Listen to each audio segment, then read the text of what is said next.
Welcome back to our miniseries, the Lone Screenplay Winners, where we talk about films that only won an Oscar in the writing categories. My name is Matthew Anderson, and today we have another contributor from Offscreen Central.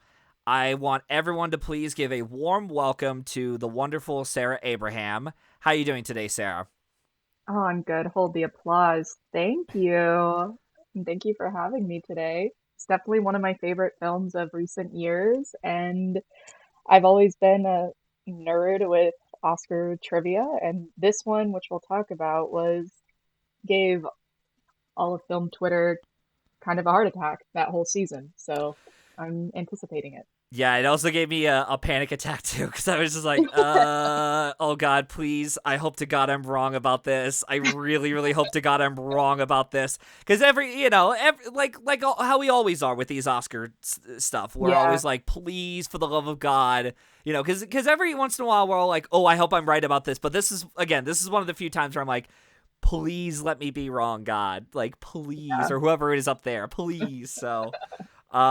So without further ado, let's get started on our film discussion. And in case you haven't read the title, our film that we'll be discussing together with spoilers, by the way. So Sarah, have at it with spoilers, whatever you want to talk about specifically. I always have to bring that up, even though people on my podcast have said, "Oh, it's spoilers," by the way, and I'm like, I put the disclaimer in the opening, so you're good. But anyway, so the film we'll be talking about is Women Talking, not Women Are Talking, not Women Is Talking. It's Women Talking. Okay, Mark Wahlberg. Oh my God. So anyway, so this was written and directed by Sarah Polley, and just a quick synopsis on what the premise is. It's set in 2010, I believe, in which a group of American Mennonite women discuss their future following their discovery of the men's history of raping the colony's women. This is a serious subject matter I should also bring up. So just be forewarned that this is while we are going to have a bit of fun discussing this is a serious subject matter, and yeah, it's just something that I think we should definitely discuss about, period, with this in terms of how the movie tackles this. And yeah, just, like I said, just, yeah, I don't really have much else to say for right now at the moment, so I'll just pass the baton on to you, Sarah. Why did you choose the film for the episode? I mean, you gave a little bit of a reason, but would you care to elaborate even a little bit more on that, or why specifically this film spoke to you on a personal level? Yeah. Well, first, thank you for acknowledging that it is a serious subject matter of the film, and we are going to get lighthearted in talking about it, but we do acknowledge that watching this film may be difficult for some people, especially if you are a survivor or know anyone of sexual assault, or if not, it can be hard to watch. Um, but for me, this is going to have sound like a tonal shift, but I apologize. Sarah Polly, my name twin, I have a relationship with her where I stayed home from school when I was really little, and I watched PBS used to air these old Canadian shows on TV, and she, when she was a child actress, was on this show called The Road to Avonlea. And I was a huge book nerd, like Anna Green Gables, Rebecca of Sunnybrook Farm, and then seeing this old Canadian pioneer show, and the main characters was played by an actress named Sarah, spelled the same, I was all on board. Huh. And so she's been kind of someone I've been watching on and on with her career since I was a little kid. And then when Women Talking came out, when it was news that this is a film that was going to be adapted from the novel by Miriam Towis, and I was just very excited because I missed seeing Sarah Polley on my screen, and I know she retired for a bit, but this was her one of her directing projects, and she adapted the novel herself. She wrote it, the screenplay, so I was very excited for it. So when I saw this film, I felt connected to it because I really respected how Sarah Polley approached the difficult subject matter. She doesn't show any of the sexual assaults on screen. She really showed that she cared about the seriousness because the novel is based on a real life incident that happened, I believe, in Bolivia was the real incident of a community of women that were getting assaulted by the men in their community. So Sarah showed an understanding behind the camera that you don't need to show any of the assaults for people to audience to understand that we know what's happening. We can imply. And just the first time I saw it, well, first it took forever to come to my theater. Yeah. Like, I don't know about you, but I live in a pretty prominent city, and the fact that this movie took like 80 years to come to my cinema, and then when I got there, this projector broke. Ah. So this poor worker, he's like, do you guys want to wait or do you want a refund? And it's literally an audience full of cinephiles waiting to see this movie. And we're like, no, we'll wait. Fix the dang thing, please. And I don't know, there's just something so it resonated with me a lot. Um, this movie, and we'll talk about it when we get into the screenplay and the directing and the acting. But the fact that this movie even won, was nominated for screenplay, adapted screenplay, and it won, I think that's almost like a miracle of itself. But Yeah. Well, oh, we'll definitely talk about the awards things, and again, that was part of the reason why I was so excited to cover this with someone, so I could finally show my bragging rights that I already showed my flaunted my ego with Miles Hughes on the Glass Onion episode, and we'll get to that down the road. But as for me, before I continue, was there anything else you'd like to add to that? Was there anything else you wanted to add? I felt like I cut you off at there, or um, no, I mean, I think I rambled enough with that okay, introduction. We'll talk about it. okay, Just we acknowledge that this film is about a serious subject, and if you are dealing with anything related to that, there are resources out there that you can go to because it is a serious subject matter of the film and it's based on real events that occurred and it unfortunately still happens. So, um, and anything I can do to let listeners know that they're valid, their stories are yes, valid, and people believe them. We believe you, and there are people that are willing to help. So, co-sign on all that. yeah, So I got an opportunity to watch this. It might have been like just barely in time before nominations were announced. And I saw it a while ago, and I thought to myself watching this that I enjoyed it at the time. I did like it overall. We'll get into some of my critiques on the film later in the show, but yeah. So I saw it then, and this is now my second time I've seen it since, because I only watched it the one time, and I didn't have I barely had enough time and money on my hands to even just go out to the theater and see this kind of thing. yeah. Or these types of movies at the time. It's almost like I'll just wait until like home video, or hey Nate, do you want to go see Banshees of Inisherin, or I don't know, Top Gun Maverick or something? I don't know. So that's that. But as for me though, I'm not as familiar with Sarah Polly as you are, and I actually forgot. Yeah, you two are twin names. Spelled correctly, no Yeah, shade. Sarah yeah, that doesn't spell it with out the H. yeah. So I forgot about that. And so I don't really know too much about Sarah Polly, other than I know that she had worked on a fair amount of films, she worked as a director for Away From Her, which got Julie Christie an Oscar nomination, and herself an adapted screenplay nod as well. She had done Take This Waltz. She had done Stories We Tell, which is a documentary feature. And she had, acted alongside not just television, but also films as well, where she'd been in Adventures of Baron Munchausen, One Magic Christmas, which was like her acting debut, The Sweet Hereafter, uh, Go. Existence was another one, and then I think one of her last films she had done was a film called Splice, which also features another Academy Award winner, Adrian Brody.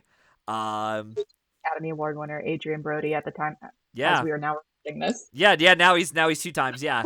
So yeah. So I don't really know too much about her as an actress or as a director, but I did see some of her Sunday CBS Sunday morning interviews she had done leading up to the Oscars for Women Talking, and it was really interesting to see how again, just the fact that she had this interesting career that she already had, working with these fascinating directors like Terry Gilliam and even Adam Egoyan and all these. And again, she had this opportunity to keep going as an actress, but she decided to step away from it. And it wasn't until this movie where Frances McDormand, who was one of the producers on the film, convinced her to take this story on.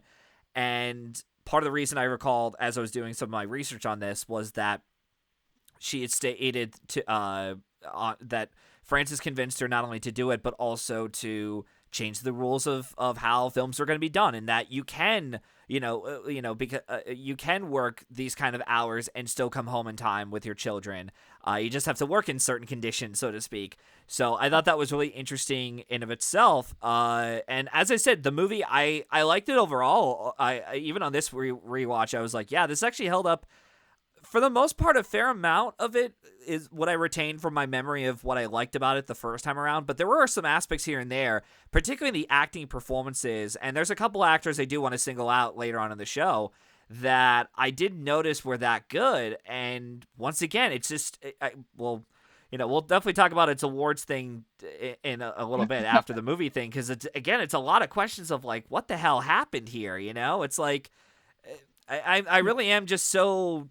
I mean, again, you look at the lineup and it's like, okay, whatever. But again, I should be just put the cat back in the bag and tie it up and just put it off to the side for now. So for you, Sarah, was there anything specifically about the film that you wanted to single out, or anything you wanted to start off in terms of our dialogue about the movie itself? What were some things you liked about it? What were some things you felt could have been a bit better? Like what was there anything about it that stood out to you? Yes, both times actually, which is the subject of this podcast, was the writing, in my opinion, is the best aspect of this film. It is extremely sharp and faithful to the novel. I don't know if you've read it. I didn't Um, get a chance to. I read it a few years ago. As forementioned, I am a book nerd. I love to read, and usually when a film is getting adapted by a novel, I try to read it. And this one, I took time to read it. It's hard to read, difficult subject matter, and the dialogue, Sarah is very faithful to it while making it her own. It's kind of reminiscent of Greta Gerwig's adaptation of Little Women, where it is Hmm. a faithful adaptation of the novel, but the film version is distinguished. She has her own style to it, if that makes any sense. It does. Like Yeah. the I wrote some of my favorite quotes in here that are very powerful to the point where it's like Sarah understands how to have these women with different perspectives of this incident, because they're talking about, should these women leave the colony? Should they stay and fight, or should they do nothing once they find out that the men of their colony, their husbands or brothers, have been sexually assaulting them in their sleep, drugging them with cow gas, was it? Like manure gas or something like that. Yeah. And they're in jail, they're about to come home, and these women who they can't read, so all they can do is talk. And they're like, what can we do? And some quotes I have where one of them is talking about um, how they even process the assault is, many of us saw ourselves from above. I'm not sure if it was God and we were seeing ourselves through his eyes, or if we just couldn't be there in our own bodies. And she just understands how to capture the reaction and processing of being assaulted while not showing it, and while respecting that this does happen in real life. And even to lay on top of that, she not only tells it through her screenplay, but even visually. Like the very first shot of the Yes. movie is, I believe, of Rooney Mara in bed after the assault Yes. had occurred. And I thought, and I remember watching the movie and thinking to myself, usually when you do these kind of adaptations, or especially when you're in a confined area, it's really tricky to not only have a dialogue that you're trying to teach said lessons to its audience, but have an interesting conversation with each other without having it feel like a play. Because a play is very much the point of you're paid to sit there, $20, $40, however much it is nowadays. But More you're than pretty that, much. I I'm sorry. more than that, depending on where you're going and Yeah, what you're. yeah, like you can pay like $1,000 or whatever to like, hey, let's go Yeah. see Denzel and Jake Gyllenhaal. Um, but the point of it though is that a play you're again you're sitting down and you're watching it all from the perspective of one angle essentially, which is from the house. And with a theatrical film, especially like this, it's a different medium altogether. We've seen you and I probably have seen a fair amount of plays adapted into film. Some of them Yeah. have translated really well. In fact, some of them have even won the Academy Award for adapted screenplay and they've been pretty successful. Others haven't. And what I find really interesting about this is that it does two things. One, even though this does feel weirdly like a play, it's adapting itself from a novel, and I had to keep reminding myself about it. I'm like, oh yeah, this is adapted from a novel, because I thought, wow, who wrote this play this was based off of? It's actually like it gives a lot of a good amount of character to everyone involved, and they're different enough from each other to where you understand where each of them are coming from, despite their circumstances being very different from one another. But on top of that, I think one of the cardinal rules in filmmaking as a screenwriter is you don't want to tell the audience, you want to show them. And weirdly Mhm. enough, Sarah Polley is able to not only break this rule, but weirdly enough create like a weird circumstance where telling the audience your experience is actually a lot better than showing it. Like we already mentioned, we never see the assaults and never see any of the women raped. We only see the aftermath. If anything, That's hard to watch sometimes because you're yeah, looking at emotion on their faces. Like it's different characters. She cuts to different women waking up and realizing like, oh, not again. But like, I forget the character's name. I have her name written down in my notes. The one that has her two horses, like she just wakes up and her teeth are gone, yeah, and then it comes back to with their dentures. Like, oh, sorry, sorry, this LOL, this isn't the right fit. Like, yeah. you know, And I also realized too that that was actually another scene I wanted to point out as well in terms of that scene in particular, one of many scenes in the film is that Sarah Polley is a director. This is also another element she adds to the film. She uses chimes when like the yes, sound effects of chimes added into the story when we're revealing something about each of these members of the group. You already mentioned I think it was Greta who lost her teeth after her struggle during her assault. We find out that Nettie, who now goes by the name of Melvin, decided to become a man after an incestuous rape, and realizing they can't stop pretending to be a woman after they feel they're actually a man, in of themselves.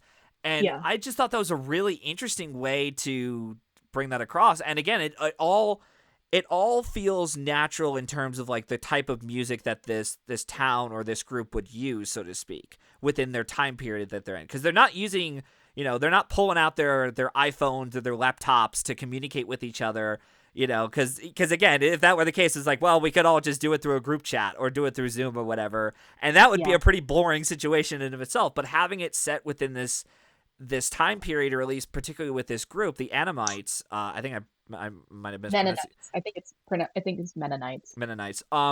But to have it be set within this group, and again, everyone in the group can't read or write properly. All they know is how to draw, which was another interesting aspect of the film. I have to give Sarah Polley credit to be like, wow, okay, I actually forgot. Like, these people can't write, so the only thing that they're good at is drawing, and they're not bad drawers. Like, I can't Good to me. Like, I the can't horses draw are this good. well.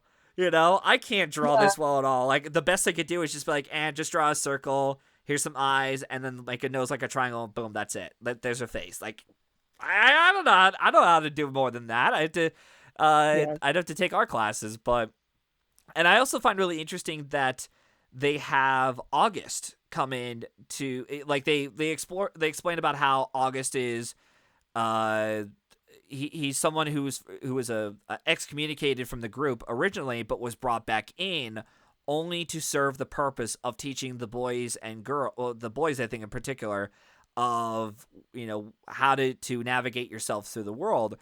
And he also has his own struggles that he's going through as well, which I thought, oh wow, okay, so this guy is, he is just as much damaged as he is as these other women are, but just in his own way, which I thought was really interesting. And who is it? Oh God, who's the actor? Ben Whishaw. I thought was, yeah, I thought Ben Whishaw was terrific in this and was fantastic, and I'm surprised that he didn't get much. I mean, there's other actors in the movie who I think you and I would agree would have gotten awards attention, but I'm surprised he didn't get as much.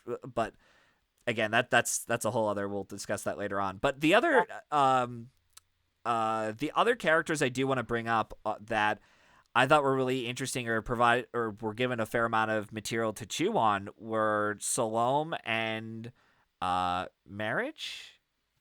Claire Foy and Jesse Buckley's characters, Yeah. which I thought were both really good. Were there anything about their performances that you liked, or anyone else in the ensemble that stood out to you?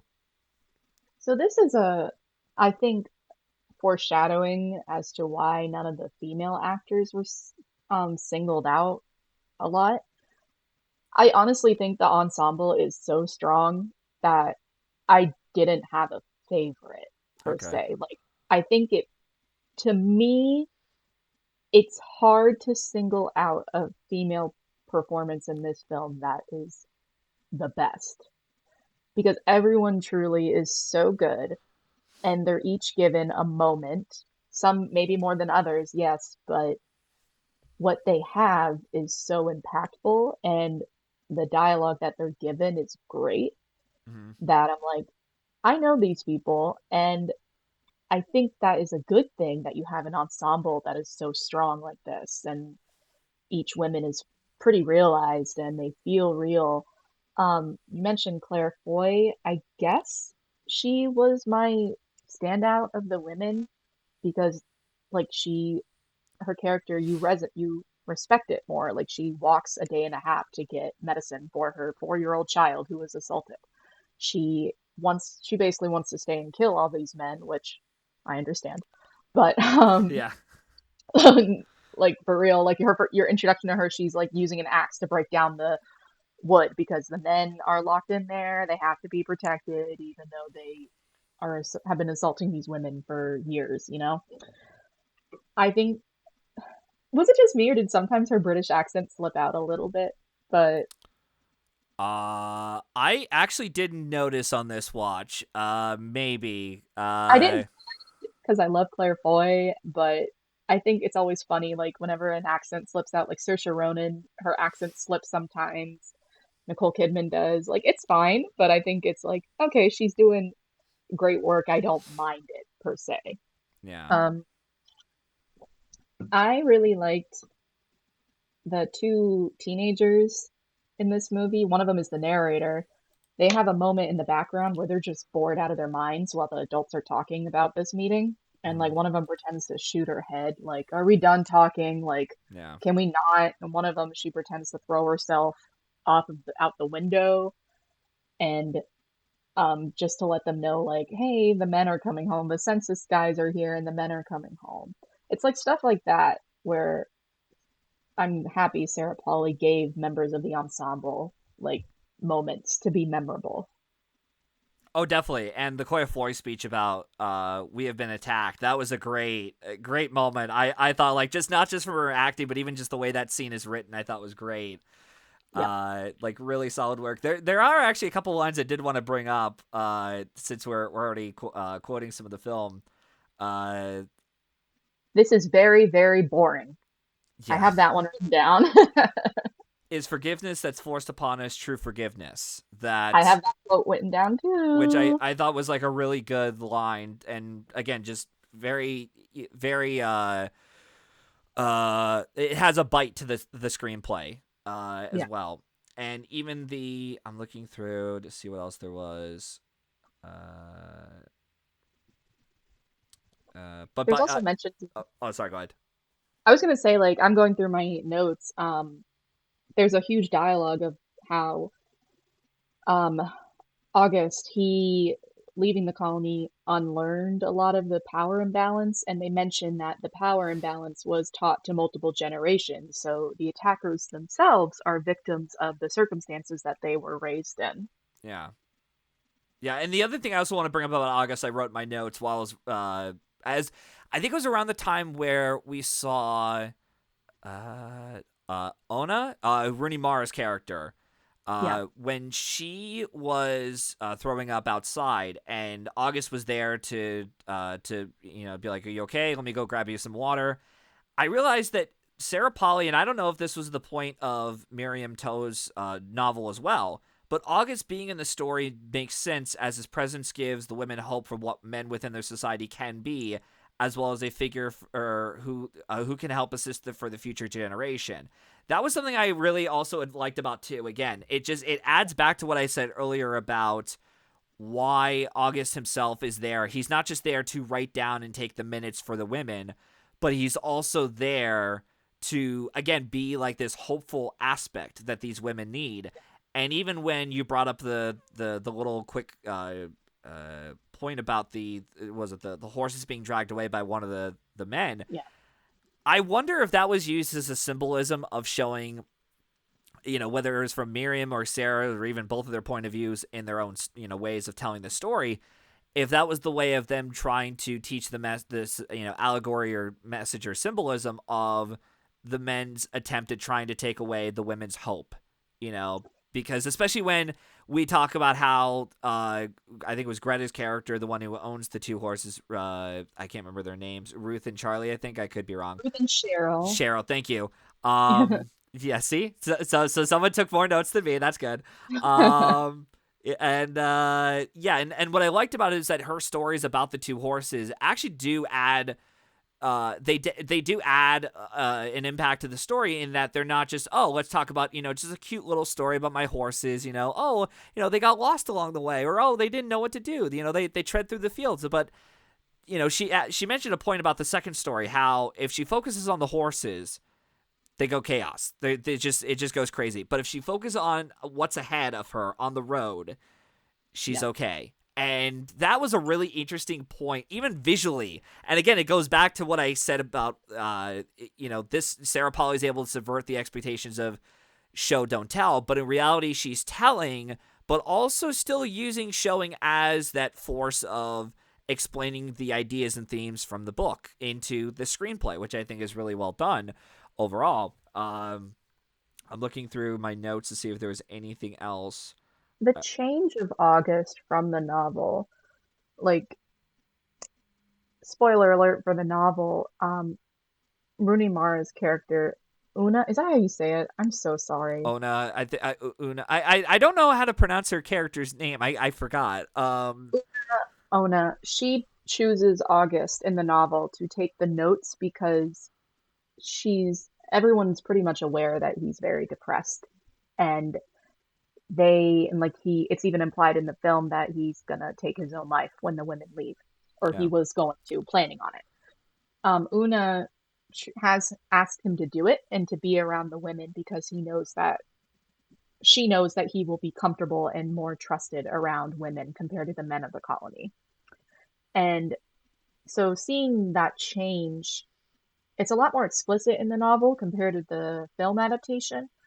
And at first I was a little taken aback that that wasn't explored more, but again, it's implied. And like, Una, I think, is aware that August has the hots for her, yeah, but she's respectful of it. yeah, definitely. And even again, just that scene, like it took me until this viewing to realize Ben Whishaw is really, really good in this. Like that moment where you have, I think it was Claire Foy's character walks in and and he's like, you should take this gun. He's like, why do you have a gun? And he starts breaking down, and without any words at all, she knows exactly what he was going to do with the gun. And it wasn't really to defend himself, because it seemed like he Yeah. could defend himself against the men, okay, but it's the fact that, as you said, he wanted to commit suicide. because he was depressed, and that was an aspect of the film that I'd forgotten. I remembered his breakdown, but I didn't realize how impactful again the acting was, and again, just Sarah Polley using like much like as a good director should do and a good writer should use, know when your characters can speak and know when they're quiet and they're expressing their emotions through their facial expressions, which again is just a really good scene. I don't know if this is a hot take or not, but I think on rewatch, Ben Whishaw might be my favorite performance in this film, and he's the Oh only man. But I'm a woman, so I guess I'm allowed to say that. I don't know. I just really resonated a lot with his performance on this rewatch. I almost forgot how good it was. no. And, he's in the background a lot, and when he does get a chance to speak or even his facial expressions, he does so much. And Ben Whishaw is just, he's such a talented actor and he's very versatile, but he's really good here. Oh yeah, definitely. I don't think I've seen him in much outside of the Bond movies, if I'm being honest here. You Uh, should fix I should. I know. Yeah, I know. There's a lot of Ben Whishaw fangirls who are probably like, "What? You haven't seen anything else outside of that?" Like, no, no, I will. It's really hard for me to find the time, especially when I have a podcast, and on top of that, I have to do driving around for groceries and such. But I will do my best to fix it down the road. Actually, come to think of it, didn't he voice Paddington? I think he might be. Or maybe no, yeah, he voices the Paddington Bear. Okay, so there you Yes. go. All right. So that's what I will be doing down the road, cuz I still haven't seen the Paddington movies. I haven't seen any of them. Ugh, I know. Celia Blancaflower was like, "What? You haven't seen them yet?" And this is like back in November. you should. They're Yeah. good. I know. Again, just I got to find time. So, Yeah. but yeah, no, I will definitely watch them down the road. But I'm looking through to see if there's anything else in my notes I wanted to bring up that let's see that we haven't When already. Go ahead, sorry. on rewatch, I found something I don't think I like as much. What's that? I don't I don't like the cinematography. Like the camera setup I think is good. Yes. I don't like the color grading. I think I understand if they wanted to go for a depressing um set or a feeling like does that make sense? Am I wording this correctly? Yeah, no, But it's like yeah. I just think like Schindler's List is in black and white and that works well for that. I think the muted color palette here, I don't know. I It didn't agree. work for me. Yeah, no, I agree because I actually like the camera placements in the movie and I think the shot Yes. composition is good. My issue, like with you, is actually the color grading. It weirdly enough, I think this was already addressed even at the time when this came out. It reminded me a lot of like a Clint Eastwood movie, particularly that of like Yeah. $1 Million Baby, especially with the opening and ending narration like all throughout the film. And I'm like, wait, is Morgan Freeman gonna like address to the audience now? Like he did in that. Like, what's happening here? I don't know. Maybe Sarah Polley just wanted to do her own take on $1 Million Baby, but with I mean, the story of this. I don't know. I just think I would have preferred if it was just in black and white or just regular Color color grading. grade. Yeah. Yeah. I mean, Like to I be. don't know. Go ahead, sorry. No, it's just like I don't know whether or not they wanted to make it with the muted color grading to get a sense of dread. But with that, I was hoping when I first watched this, I remember thinking when they were leaving the village, okay, are we gonna get brighter? Like, is the color Yeah. grading gonna lift up? Because that would have been, oh, that would have worked. I would have gotten it then, but Yeah. they didn't. Yeah. And also, I'm not really the type of guy who likes or type of person to like this kind of color grading because I also had an issue with that with Half Blood Prince. Yeah, Where again, I like the composition. I even like some of the lighting choices being used, but I do not like that color grading at all. I think I And think Half Blood Prince's cinematography is better. The color grading is better there than in Women Talking. But I actually was talking about this the other week with a friend about how Half Blood Prince got just one lone cinematography nomination. That's funny. Yeah, that's another. Yeah, someone else should cover that on the podcast. I don't know who, but I'm very curious to know what the hell happened there. Yeah, that's another But whole other conversation we could have because I'm like, what I the think hell happened there? I think it's like one of those things where it's like if you like it, you like it. If you don't, you don't. I don't like this color grading. Yeah, Sorry. yeah. As far as the color grading for women talking, yeah, I'm not the biggest fan of it. But you know what? I will say the one of the many aspects about the score, the film I actually forgot about that I did like on a rewatch was I liked the score by Hildur Guðnadóttir. I think Hilda's score here is better than her work in Joker. Um, okay, listen, hear me out. So, No, I'm no, no. This classically is good for content. Keep going. Keep going. I'm not going to stop you. okay, so I'm classically trained as a clarinetist. I am a huge score girl. Like, I'm no joke. I went to college for it for 6 years. So I listen to scores a lot. The Joker score, I think, is very minimalist, but in a way that was effective for that film. I think this film, its score, Women Talking, her work here is minimalist but better. And I have the chimes stuck in my head. I forgot how much I loved the um, just random interludes that are inserted in, and they're timed perfectly for what happens with the Yeah. movie. And then the score that plays, the track that plays when they're leaving, it's called Leaving. I listen to that thing weekly when I'm walking my dog. Like, Hmm. it's so beautiful. I love how the strings move in there. Um, Long story short, I was not happy when it missed out on the Oscar nomination because I think it was one of the better scores of that year.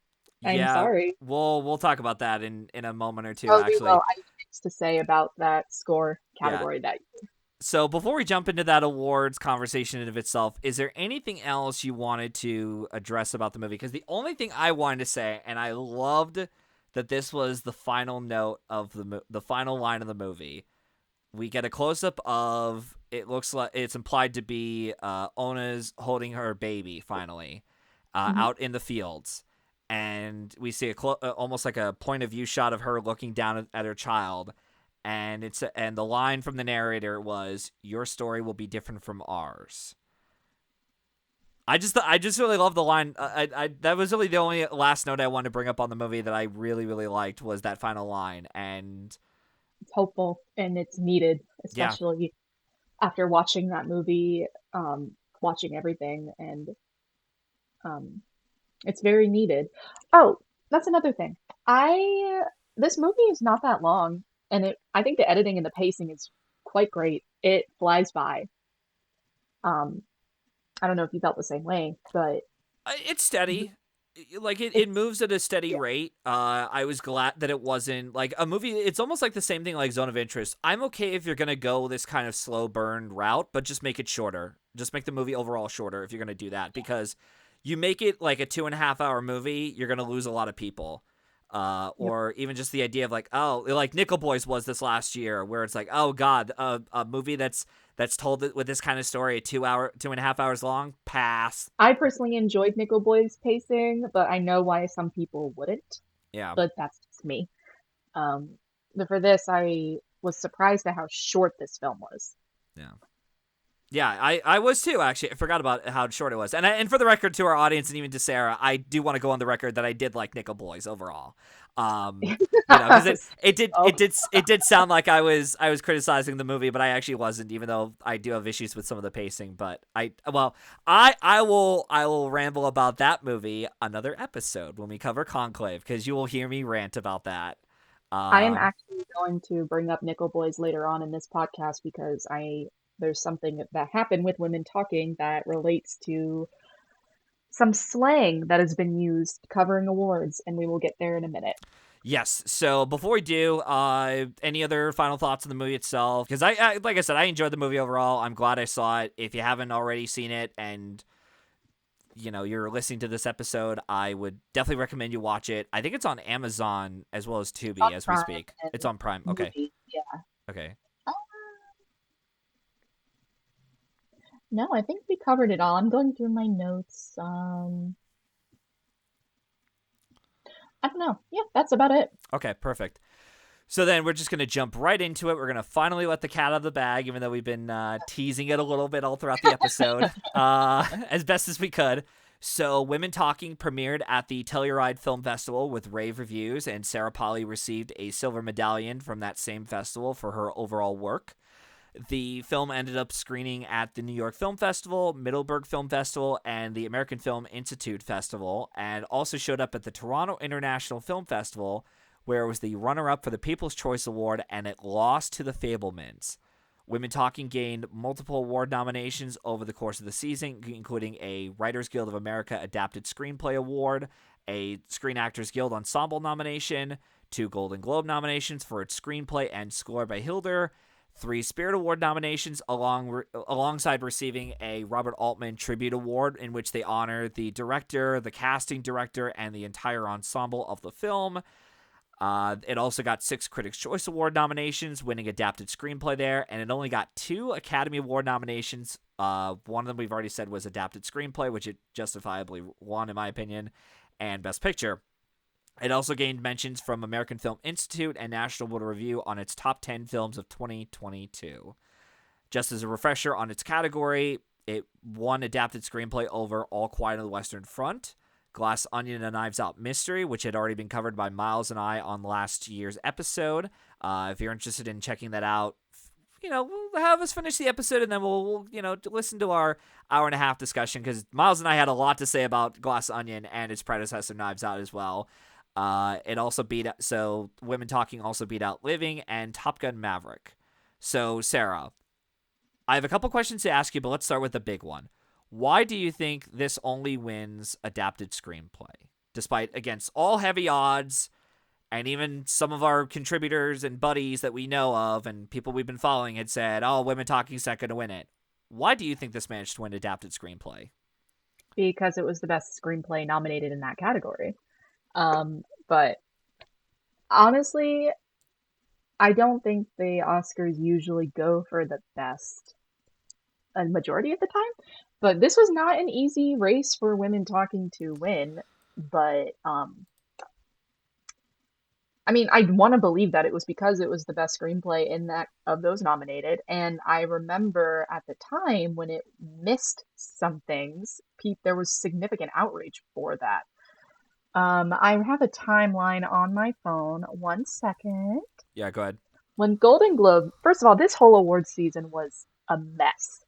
This was, I believe, the year of the Best Actress category being horrendous. And then just everything that happened with this film and others that year, I remember being just so annoyed. When Golden Globe nominations came out, first of all, it was only nominated for screenplay and score. It was not nominated for picture drama. And instead that it got beat out by The Fabelmans, Avatar, Elvis, Tar, and Top Gun Maverick. And it wasn't nominated for director, actually. I remember this being a thing, that there were no women nominated for Best Director at the Golden Globes that year. Yeah. And the Golden Globes that year foreshadowed just a season of annoyance for so many of us. I don't know, do you remember that when the Globe nominations came out? Yeah, no, I do remember a lot of anger and justified rage, honestly, because I definitely, it's been a while since I've actually sat down and watched some of the films there. I actually remembered liking, even just looking at the Best Picture field that we ended up getting at the Oscars, I remembered liking a good chunk of them. But I did remember, at the time, it's like, what the hell is with this lineup? Like, okay, I guess, and,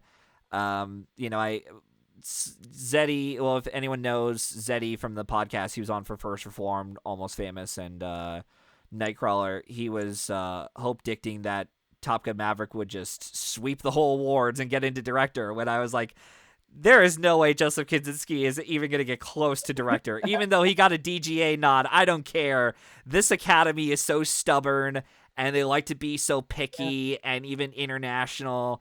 I just didn't think that they would go for. I mean, I almost predicted Ruben Östlund to get in for Triangle of Sadness, but I was like, no, they're not going to go that way. They're going to go with All Quiet on the Western Front because they like their war movies, and it's like, no, you actually have to be a more well-known international filmmaker to get in. Yeah.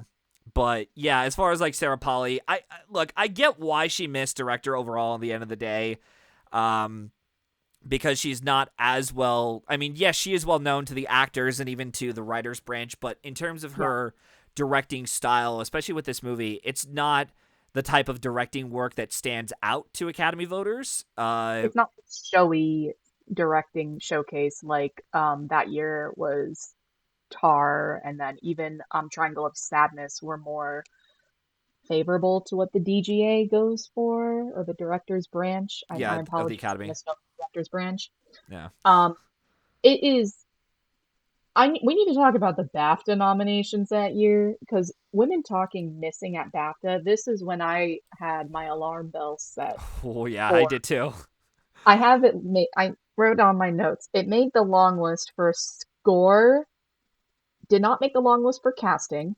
Long listed for Ben Whishaw supporting, but no supporting actresses, which I attribute the supporting actress misses all season was because of vote splitting. Yep. Did not make the long list for picture. It made the long list for director, but that's because that year the jury at BAFTA, they were trying to diversify their nominations, which is good, but they had a rule where you had to have at least 5 women long listed for the BAFTA for director. So that there's like always an asterisk with that. Yeah. But it didn't get nominated for any BAFTAs. It missed the adapted screenplay at BAFTA for All Quiet Living, The Quiet Girl, She Said, and The Whale. Frickin' The Whale. Yeah. Well, yeah, that was like the best movie of all time. What are you talking about? No. I'm kidding with you because even I have to admit No, I've only seen the movie once. Okay, I'm gonna step back a little bit so that way I don't get any rage. you're fine. So I've only seen the movie once in theaters. If I had the time, I would have revisited it for the podcast. I'll probably revisit it down the road. But I have to admit that being a potential adapted screenplay nominee would have been such bullshit because It's bad. yeah, it's not even that great of a screenplay. And in my opinion, I'm just like, I see what you're trying to convey with the emotions on the page, but if you Yeah. had like a much better film that adapted its ideas and themes into from play to film, I think was The Father. And if you had Mhm. someone like Christopher Hampton and Florian, I don't know about Florian Zeller now because we saw The Sun that year, and the less said about the better.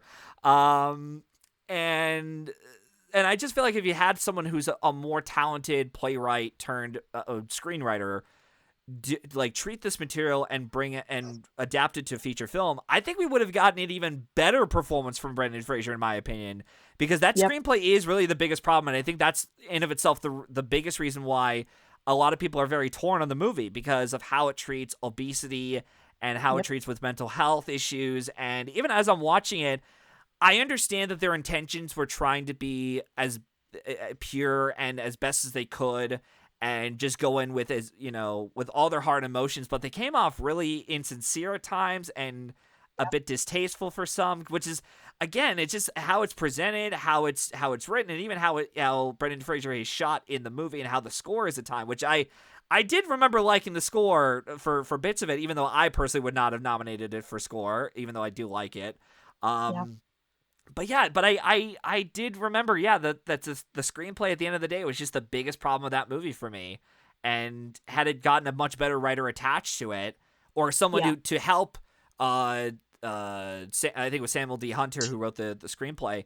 If someone had came in to help and be like, here's how you actually get your ideas across in a more effective manner without having to be so obvious and so blatantly practically banging a hammer on a nail through the wood, then I think you would actually get even more emotion out of your audience. That's how I feel. I just remember having so much anxiety when Oscar nominations came out that year. First of all, fun story, I was teaching middle school at the time and I live streamed the nominations to my first period class. They were happy about it. They're like, okay, we don't have to do work. And I'm like, kids, you better be quiet because Miss Abraham is focusing. They saw me enraged so many times that day. Um, when Women Talking this score, I think that's when I got really nervous because that was announced before adapted screenplay. And then for some God who knows reason, Top Gun Maverick is an adapted screenplay. And I remember for a split second being like, no, because I thought The Whale would replace Women Talking. Why are you laughing? No, because I'll tell the story about Top Gun Maverick in a moment. Keep going with your story. I'm just like, why is I don't have time for Top Gun getting a screenplay nomination.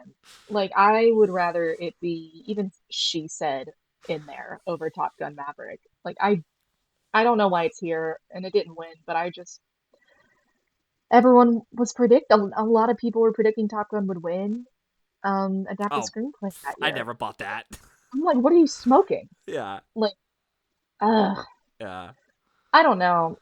I just and then when Women Talking was nominated for Best Picture, I was like, okay, it can actually win. But the All Quiet of it all was making Oh, me nervous.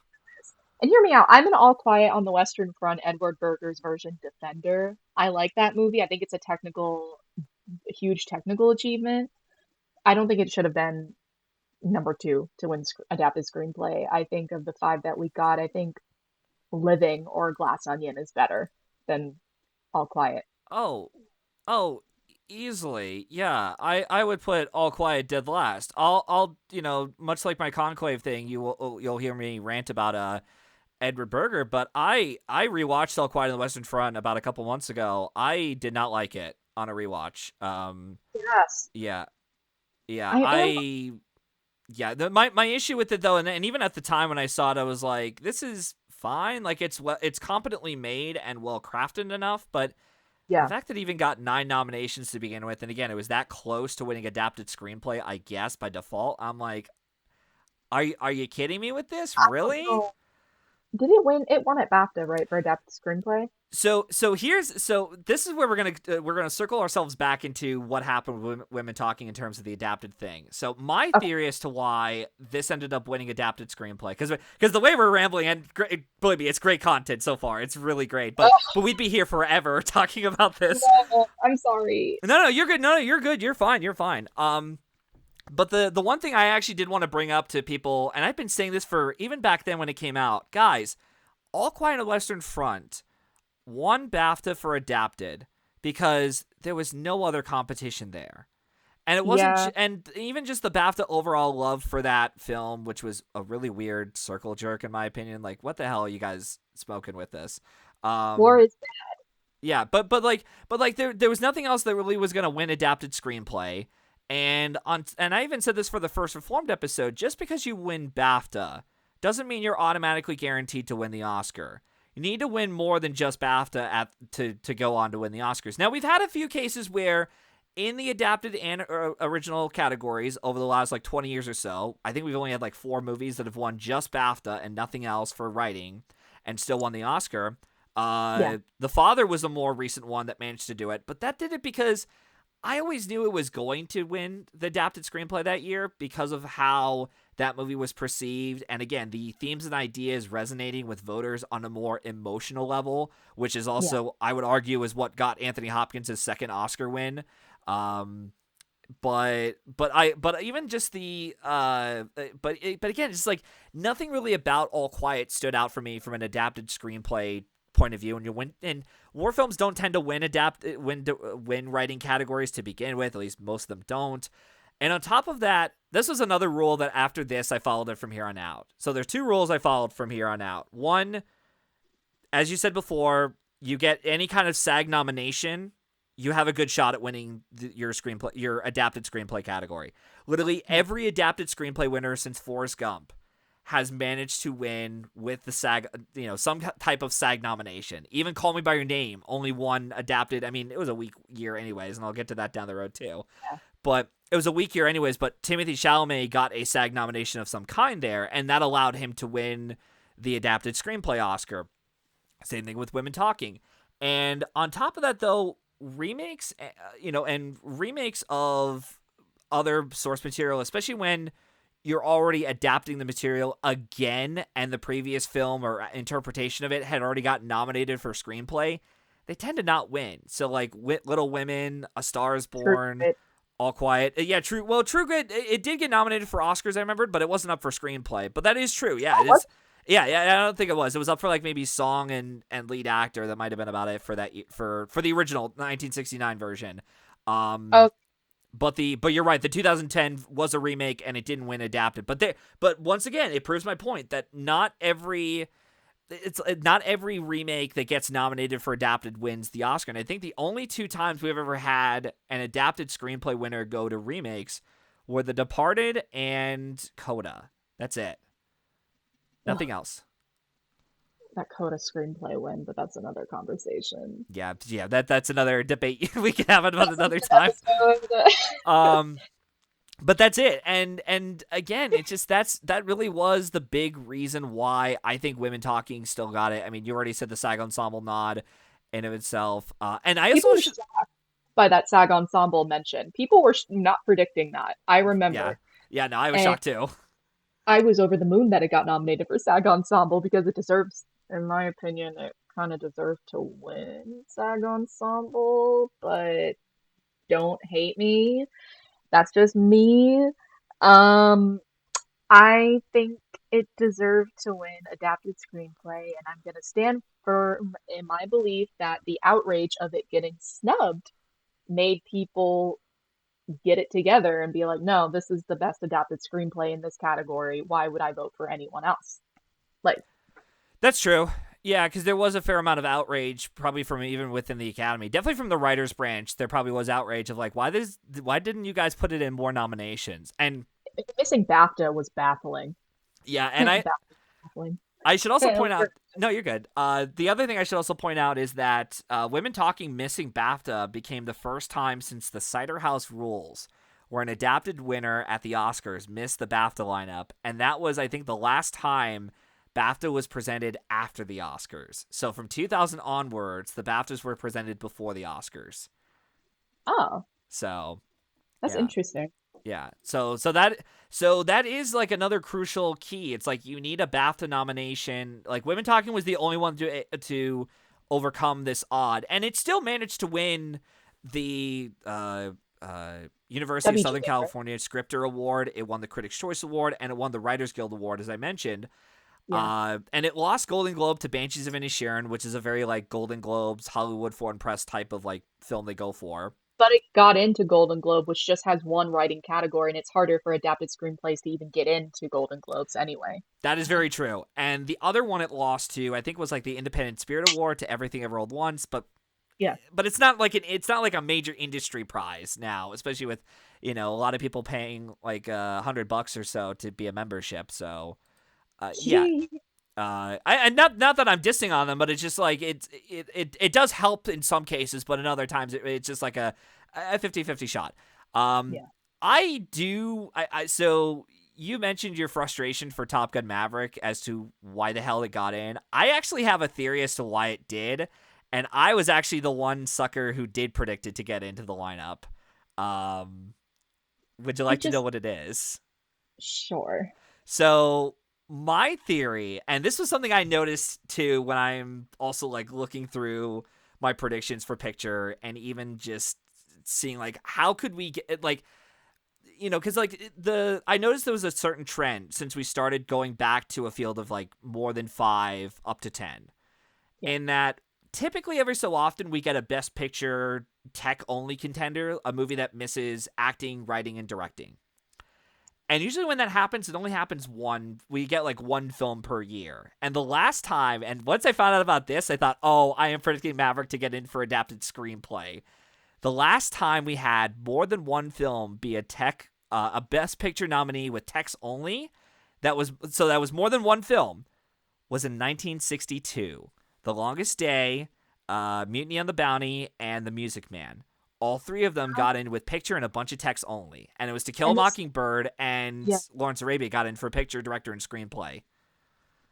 And then Avatar was that year's tech only thing, wasn't it? Yes. And I thought to myself, there's no way we're going to break this record because Top Gun Maverick, I knew had a lot of passion going for it. And there were people, even in my audiences, like when I saw it in the multiple screenings when I did, they were loving it. They were eating it up. And even some people I've mentioned along the way, too, that I've talked with over that season, they're like, yeah, I actually like the screenplay a fair amount. It's not like a terrific screenplay, but it works enough. I also do think that having Christopher McQuarrie and Eric Warren Singer, who are previous Oscar-nominated writers and winners, also Yeah. helped their chances. Like, yeah, McQuarrie, it had been so long since he'd been nominated since Usual Suspects, and Eric Warren Singer got nominated for American Hustle, but they're still known to the writer's branch in of itself. So I knew Yeah. director was out. That wasn't going to happen. Tom Cruise was like maybe number 6, number 7. It was a weak Best Actor year that year, I will say. It Yeah, was a weak. it was, we ended up getting the 5 because of what we ended up going for. And then yeah, I was like, you know what? Just to play safe seas here, I'm just gonna predict Top Gun Maverick to get into adapted screenplay. And when it got in, people were blown away that I managed to predict it. I was like, yep. Even Zeddy, who is like the biggest Top Gun Maverick defender and like loves that movie from top to bottom, he's probably watching it right now as we speak.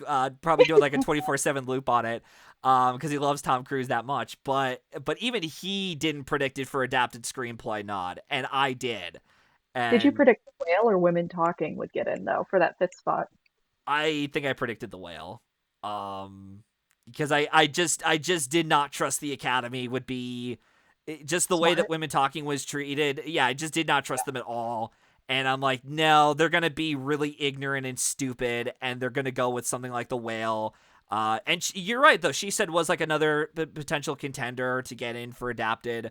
I actually have a couple other films just going through like the major precursors that were probably like on the likely bubble, even though they probably weren't really. The Whale we already mentioned. She said. I do kind of wonder if Black Panther Wakanda Forever was kind of close. Like maybe in Uh, like top 10, like lower half of top 10 maybe. Probably lower half, maybe definitely top 15. Yeah. Um, I think if it, I don't know how close it was to Best Picture. That's the problem. Yeah, I don't think it was that close. Well, maybe top 15. Yeah, but and then the other two I want to bring up was The Quiet Girl. It did get a BAFTA nomination, but it's still kind of big, even though it is like the British can do their own thing sometimes. With their picks, both winners and nominations, and even though there was no chance this was ever going to get in because of their bias towards this genre or this type of filmmaking, Guillermo del Toro's Pinocchio, it did get a USC Scripter nomination, so I that could have knew been Pinocchio's not getting anything other than animated feature because the Academy lately, well, not this year, thank yeah, God, with the Wild Robot, but that time, there's no way they were going to give an animated film anything other than animated feature, yeah, which that's is a true. shame. Yeah. Um, Kind of a segue into score. Women talking this score for what? Yes. So it was Babylon, Banshees of Inisherin, Fablemans, All Quiet, Everything Everywhere. Why is the Fablemans here for like 20 minutes of unmemorable piano interludes? John Williams. That is not I'm a, the that is not the enemy we should be divided on. We should be don't let that stop you from us. Like there's another enemy here in this category that I think who's is the enemy? worse. All Quiet. I do not like that Oh, score. no, Yeah. no, I disagree. I Yeah. disagree. I think All Cuz Quiet should be in here. because even when I saw it the first time around, I'm like, why is this Thomas Newman wannabe composing music wannabe in here? And I am not even the biggest fan of Thomas Newman as a composer. I respect the guy. I respect what he's doing for a lot of people, for everyone else in their life. But even the best films that he has been a part of, like Finding Nemo, Shawshank Redemption, I've not been the biggest fan of his music, except for one, which is weirdly enough, What is it? the one movie that I actually liked his music in that was appropriately used, 1917. The only time where his score actually worked to the advantage of the film and how that story was being told. And for me, All Quiet does not work because it does not, like, that type of music does not fit within the time period, but even on top of that, it just doesn't fit within the story it's telling. You have a lot of these electronic based music, but it doesn't, like, unless you're a Baz Luhrmann type film, it's like it just doesn't work for me at all. And even when it's not using the abrasive, obnoxious, bum bum bum theme that everyone loves, I'm just not a fan of. I guess me and Jonathan Foos from Film Dunk just do not like that score. But even See, the even the other motifs. Hold on, 1 second. Okay. Sorry, I apologize. But just to give you one more moment. But even some of the other moments in the film, it's just so forgettable for me. It's like Thomas Newman's music, where it's in one ear out the other, and I just don't remember much about the themes that it's creating with this score. Um, but yeah, that's I'll rant about him more on the Conclave episode. Anyway, sorry, go ahead, Sarah. Mind you, my personal winner that year was Babylon, Oh, good, but thank you, thank you. Yes, yeah, we I could agree on something. Cool, awesome. think that Babylon score slaps. But I no, I disagree. I think the score works for All Quiet. I don't think it should have won, but I very much enjoyed the score, and I think the different oh my God, I can't speak. The different tones was a accurate adaptation, a really creative adaptation that differs from the original All Quiet score. Hmm. But that's just me. Again, I still would have given Babylon the score win, but no Best Picture nomination. You're not winning score. So Yeah, that was kind of a big issue, and yeah, it's just like a really like bizarre year for score. It's just like Women Talking couldn't get in. Banshees, I don't know. I guess I can see why Banshees and Everything Everywhere are in there. Yeah, I don't know why the Fablemans is in there. I'm sorry. And I'm John a John Williams. Williams I'm a huge defender of John Williams. No. So I have to ask then, to get off topic real quick, which is a worse nominated score, this or Indiana Jones Style of Destiny? I mean, that's like asking if I want to chop off my left foot or my right foot. What makes me, I would say the Dial of Destiny because of what it got in over Spider-Verse, Zone of Yeah. Interest, Boy and the Heron.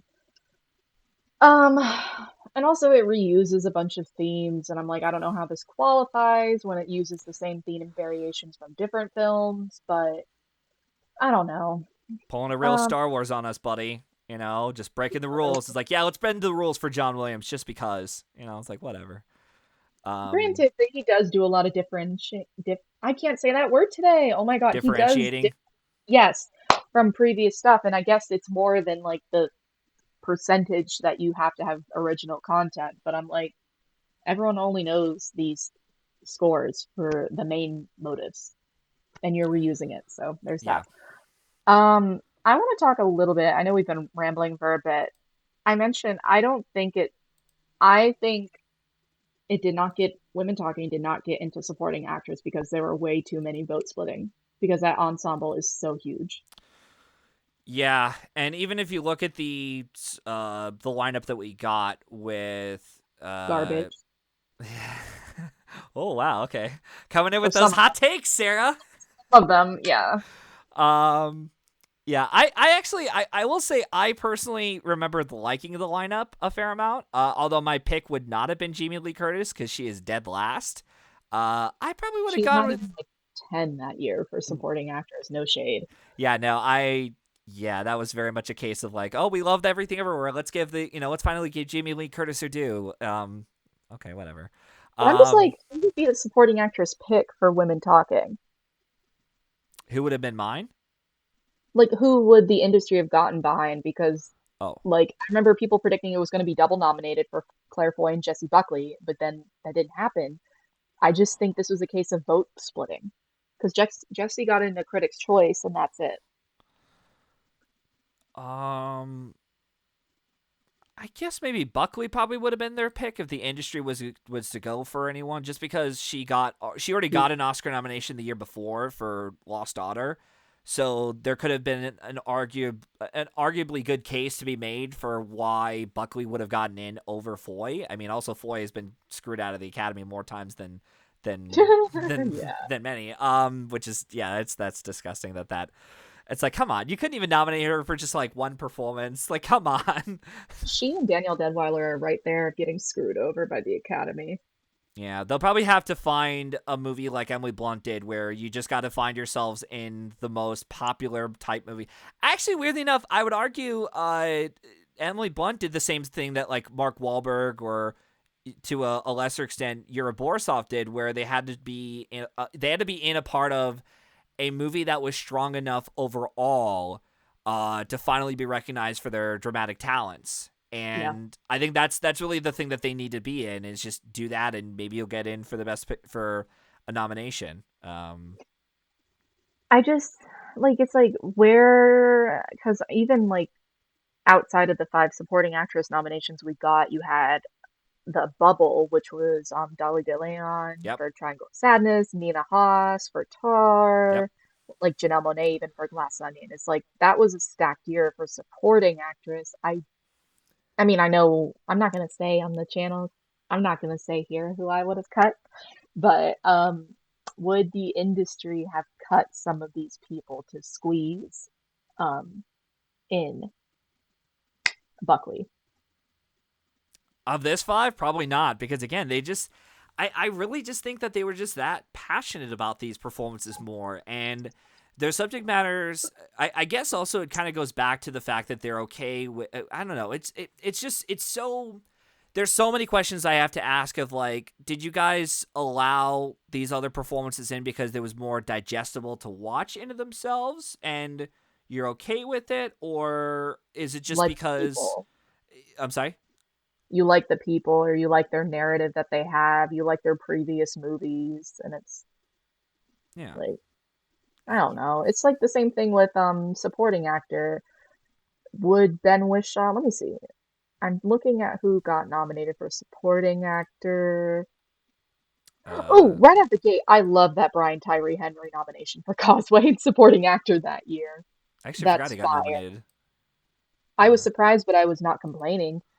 yeah. Um, Judd Judd, Hirsch yeah, he took stole Paul Paul Dano's Dano's spot. spot. Yep, thank you. That irritated me too. Yeah, we both agree on that. All right, perfect. Because even I was watching The Fablemans with my grandma, and I'm like, there's no way Hirsch is gonna get in, is he? There's no. If Cooper couldn't do it for Licorice Pizza, Hirsch won't do it, and he got in. He I'm pulled like, a damn it! bench in Belfast over Katrina Balfe. Oh Like, what God, are we doing? I forgot that happened. I'm trying to see, would Ben Whishaw. Okay, I remember this being a discussion. Would how bad it would have looked if Ben Whishaw was the only acting nomination for Women Talking. I remember that being a discussion, so I think that part made people afraid to vote for him. Yeah. Kind of like how they did with Adam Driver and Danny Aiello for Black Klansman to do the right thing. It's like you nominate one acting performance and it's the white guy for a Spike Lee Yeah, movie. Come on. it's yeah.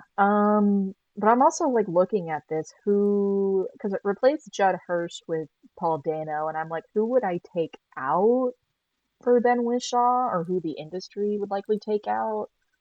I actually think it would have been Brian Tyree Henry would have been the other person they would have taken out, just because his movie did Yeah, get a big push from Jennifer Lawrence in A24, at least and just enough Apple. of it. Yeah, was that who it was? Apple. Apple TV, and also Brian Tyree Henry had been like working for a long time. He's worked with a lot of people, and he did get a Yeah, Critics' Choice nomination that year. I remember that. that's right. He did. Yeah. So he was always in like the top seven, top eight that year. Yeah. And I just love seeing a performance like that get nominated, to be honest. It is cool to hear those kind of stories come out, and it's like, wow, okay, I wasn't expecting this kind of performance to get in. It's one of the more underdog performances. Like I hope Yeah. this happens, but it probably won't. That's cool. But I'm like, who would Ben Whishaw take out? I'm gonna say probably Brian Tyree Henry. Yeah, I just don't think Key or any of the Banshee boys would have gone away. yeah, I don't, because I think Banshees and Everything Everywhere was just that strong overall. Yeah. Um, yeah, and then yeah, it's and even just the adapted category, going back to that for a moment, it just became a really weak field in of itself. Like it ended up just like a barren wasteland almost, and we actually had a pretty, like, okay, save for the winner that we got the year before, we actually had a pretty good like batch of nominees the year before, with like Drive My Car, Dune, Power of the Yeah. Dog, Lost Daughter. Like everyone could find a movie to enjoy or appreciate about how it was adapted to film. And then you look at this and it's like, oh, okay, I mean, Okay. I think compared to the original screenplay lineup that year, which was very strong and Yeah. competitive, the adapted one just is like I'm kind of falling asleep. I was during All Quiet. Yeah. I no comment. uh, I'm an all quiet defender. you'll be happy to know, though. Speaking of a movie that you really liked, you'll be happy to know I finally not rewatched, but I finally saw Living for the first time. What'd you think? I enjoyed it. Definitely a movie that I appreciated more than I liked it or loved it. But I can see why a lot of people fell head over heels for it. I'm totally okay with Bill Nye getting the nomination, though. He would have been actually a very deserving winner, but that's a different conversation Yeah. compared to the one that we got. No shade. Um, I would have I been very happy with Bill Nye winning. I better keep my mouth shut then about that category. Okay. Moving on to another one. But yeah, as far as like Best Picture goes, the only because we talked a little bit about it before we got on here, but the only Yeah, explanation that even then it's kind of wishy washy. But the only theory that I have about why Women Talking still managed to get into Best Picture, outside of the enough passion from the overall Academy branch or the Academy voting body, I just think it was just because the fact that it had a previously Oscar-nominated winning producers attached to it, where you had Deanie Gardner, Jeremy Kleiner, Frances McDormand producing this, yeah, and they had all won PGA and Oscar wins in the past for Best Picture. So that's yeah. really my only theory as to why it got in. And I did remember even through the festival season, it did keep going through film festival after film festival. Like this wasn't another Fablemans where it's just like, we could still get in based on the power of the director and producers involved. We actually like they needed to still push this. As I said, it went through Telluride, it went through New York, TIFF, Yep. Middleburg. So there was still a bit of a push for it. And Amazon Orion Pictures was attached to it, so and it was like the only contender they had on their hands that was going to get in at all that year. So that's my only theory as to why it got in. But even then, I could totally be wrong as to why it got in. It could be like that combination of that and the strength of the ensemble. Like that SAG ensemble nomination is not insignificant at all. Mm, Um, I really like that now. Oh, it the fact that it only got into picture and adapted screenplay or a screenplay category, that now when a film does it, it's called, oh, it pulled a women talking. So when Past Lives got into just picture and screenplay, same thing with Nickel Boys. I just yeah. remember so many people saying, oh, it's going to pull a women talking this year. It's this year's women talking. So in a way, it solidified it as a niche history moment in film Twitter, which I mean, great, I guess. I think from what I'm seeing here, I should have checked this. So there actually have been a handful of films. I think I made a small list for in terms of what got into the picture writing categories in themselves. I'm just looking through. Stay with us, guys, for a moment. We'll be right back with and in the meantime, commercials. But no, I'm looking through to see. So the films that only got in for picture and writing were Nickel Boys, you mentioned, Past Lives, Women Talking, A Serious Man, Four Weddings and a Funeral, In Which We Serve, and State Fair. I'm pretty sure that's the whole list of films that only got in for picture and writing only. That's And it? I think so. And if that's the case, then I think Women Talking might be the only film. I'm looking it up right now. I looked through In Which We Serve. That didn't get any Oscar wins outside like an honorary Oscar. It got Yeah. in wait.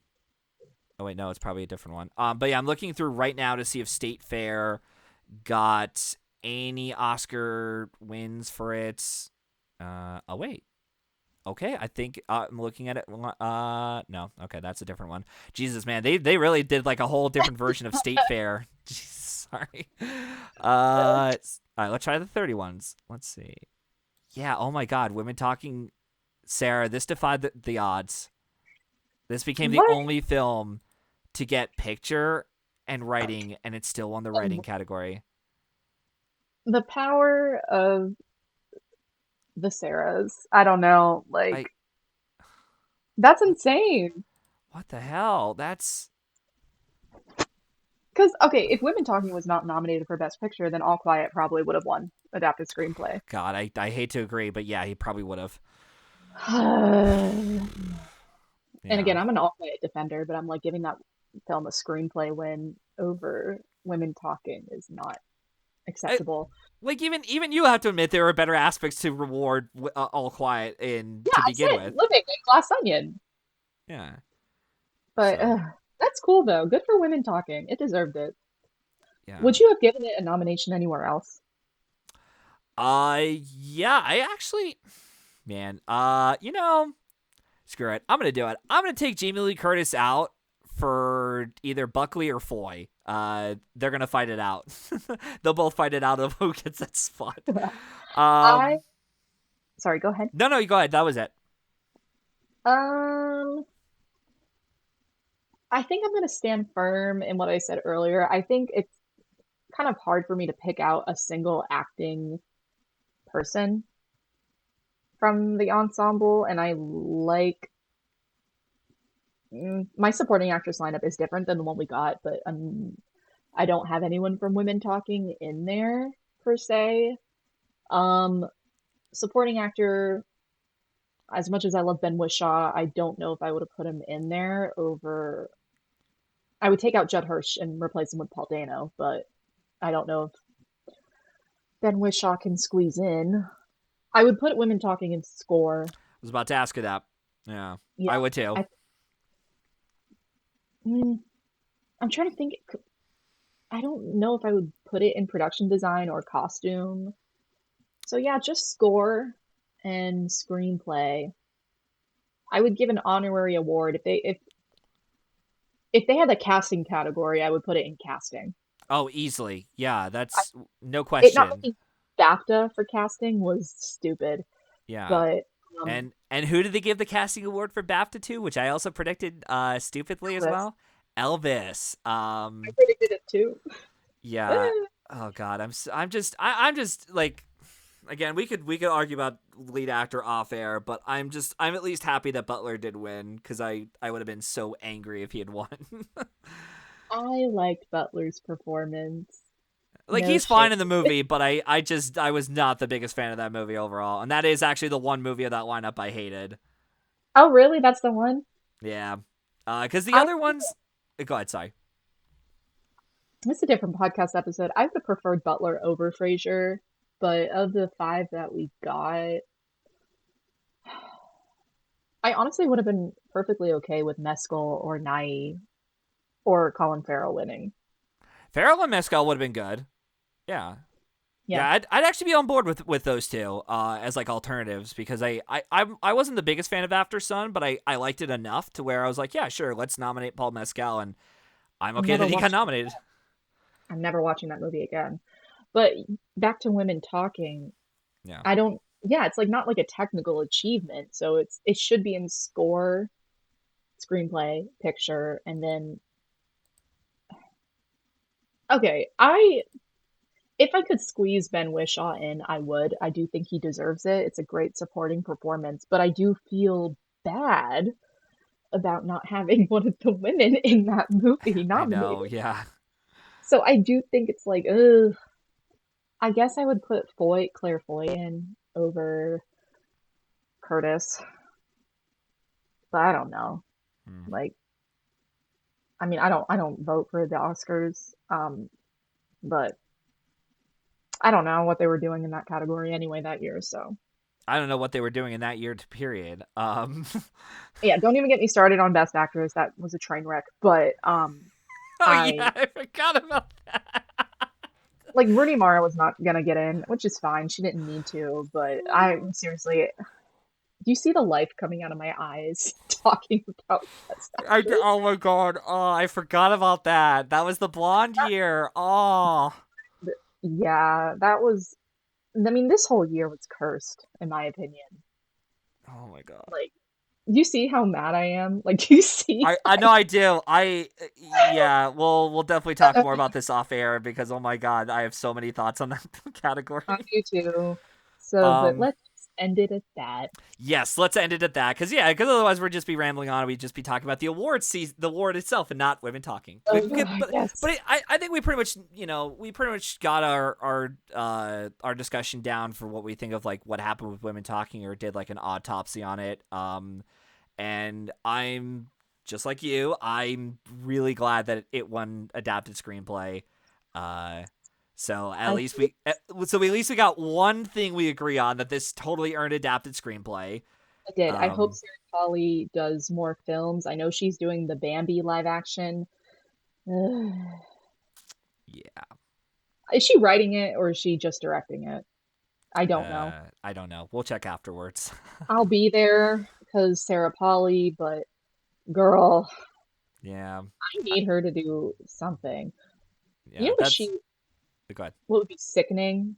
We mentioned these two actresses that have been snubbed by the Academy. She needs to make a buddy comedy with Claire Foy and Danielle Deadweiler. Now that would be, see, we're cooking with something here. That's and that, ladies and gentlemen, is how we're gonna get Oscar nominations for Claire Foy and Daniel Deadweiler by Sarah Abraham.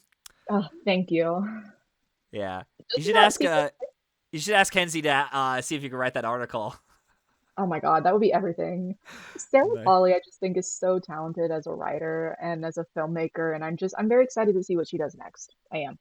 Me too, and I definitely will down the road. Probably not now, but down the road when I have the chance, or if I'm able to find a copy of it, I'll see if I can watch Away from Her and watch Yeah. even some of her acting work because I am curious in exploring more of her filmography, whether it's in front of the camera or behind the camera. Shout out to the studio. She made a cameo on an episode of the studio. That's right, I forgot about that. Seth Yeah, Rogen got her out of retirement from behind in front of the camera. She's back for a clip. She's great. I love awesome, her. nice. Yep. Yeah, I forgot about that. That's cool. So yeah, that's again. I mean, again, we could be talking about this movie until the cows come home, because there's so much that we could discuss. But I think that's a fair amount that we could talk about on the show here today. So that'll be that. So before we sign off, I'd like to once again, Sarah, thank you so much for coming on the show to discuss women talking. Is there anything you'd like to plug in on where listeners can follow you along, or anything you'd like the listeners to look up after they're done listening to this episode? Yeah, thank you for having me. It's been very fun to um, dish about all of this. And you can follow Offscreen Central on X. We have a lot of great women writing there, and the coverage that we do a lot of talking with people behind the camera and highlighting the work that goes on there. And it's been great. And I do put, um, I have some stuff coming there, which is very exciting. Recently, we did a joint post with all the women on the team, and I did mention women talking because we were highlighting our favorite film by female directors. So I think Matthew will share that Yep, and I'll put post it his in the favorite. bio. But yeah, that's where you can find me on X at SAR. It's my name with like five A's in it. So I just gotcha. yeah, it's a Yeah, don't worry. lot. I'll put that in the link. Yeah, don't worry. When you click on the description, everyone, I'll forward a link to Offscreen Central with our favorite films by female filmmakers. It's a really good read. Even though I was a little bit worried when I asked you to do women talking. I'm like, oh, she already did an article of this. I don't know if she'll want to do it. And when you said no, I want to do that. I'm like, oh, perfect. All right, then let's do Yeah. it. So Yeah. yeah, really glad to have you on the show. May even have you on for another episode or two down the road. We'll see how schedules go, and yeah, we'll see. Yeah, but but it was a great, it was a wonderful time to talk with you about this movie. As for me, you could follow me on the show through Linktree under at Matthew995, where you could follow along on all my social media accounts such as Twitter, Letterboxd. On the same side, I provide a link for where you can listen to more episodes of this show. And if you're interested in being in the hot seat like Sarah has today, let me know, and hopefully we can arrange that happening soon. I should also point out to everyone that I'm still keeping very hush hush about this, as Danny DeVito would say in LA Confidential, but I am starting development phase for a Patreon podcast We might actually be doing more than, well, not might, we will be doing more than just the Lone Screenplay winners and Lone Screenplay nominees. What that is exactly will entail, I won't say yet, but we are in the development phase on that. So once I get more details and ideas going for what I want to do for the podcast, for the Patreon stream, and how I want to get that running, you'll be the first to know when it's live and uploaded and such. And we'll have some episodes on there by the time the episode the show goes live. Bleh, I can't talk today either. You passed the curse to me, Sarah. I have to teach in 2 hours, so good thing I need to be able to talk, man. Yeah, well, yeah, a good warm up. So I will let you guys know when we do a Patreon thing for this. Also, we are recording this and next episode way ahead of schedule. So by the time this comes out, we'll already have gotten our next episode, which is Conclave. Luis A. Mendez is coming back on the show, and boy, we have an interesting discussion going for you. I could bet your bottom dollar it's going to be a fascinating debate we're going to have on that. And maybe even longer than this episode. I don't know. We'll have to see. But yeah, like I said, thank you all for listening to this episode. In the meantime, we hope you enjoy listening to this episode, and we hope to see you at the movies. Take care, guys.